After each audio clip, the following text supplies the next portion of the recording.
Indiana, Congresswoman and member of the House Committee on Rules, Erin Houchin. Congresswoman, thank you for joining us this morning. It seems to make sense that taxpayer-funded programs to help low-income students should only go to American students. How is your bill being received on the Hill?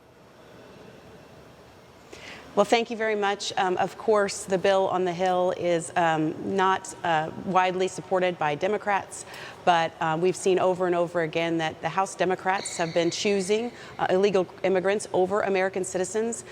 For example, in the One Big Beautiful Bill, they voted to protect Medicaid for illegal immigrants, which removes limited, precious resources away from our own citizens. So this bill to put students first it's an America First bill. It puts American students first. It says we're not going to spend our precious little resources for college prep programs on illegal immigrants. We're going to spend them on our own citizens. And I think that's responsible. I think it's what 77 million American people voted for in November. Now, Congresswoman, always great to be talking to a fellow Hoosier. So no surprise here, 2022, 2023, Biden administration gave waivers to California, Oregon, allowing them to bypass the eligibility requirements so they could give federally funded benefits to illegals. Now, would your bill, if it became law, actually close the loophole that allowed them to get away with this so no future Democrat could do the same?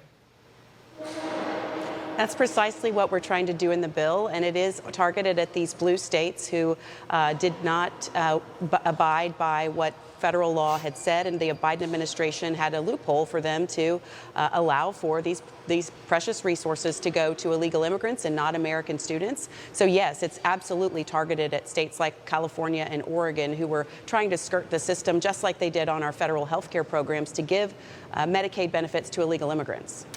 While you're here, I want to ask about the president's DOJ budget cuts bill that will be voted on today in the Senate. Now, since they've made some major changes, including restoring $400 million in funding for an African AIDS program, it must come back to be approved by the House. Do you see any problems getting this over the finish line by Friday's deadline?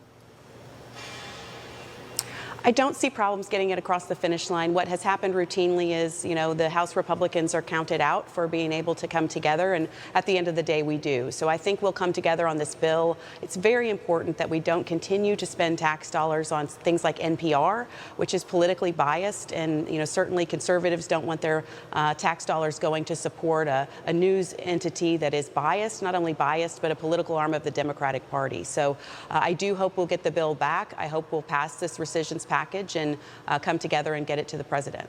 Yeah, Congresswoman, in the last minute we have with you, I'm really shocked that this has been such a contentious and close vote in both the House and the Senate, barely scraping by. We're talking about $9 billion, which is less than 1/2 of 1% of the federal budget. And if we can't cut that, we're never getting serious about cutting spending.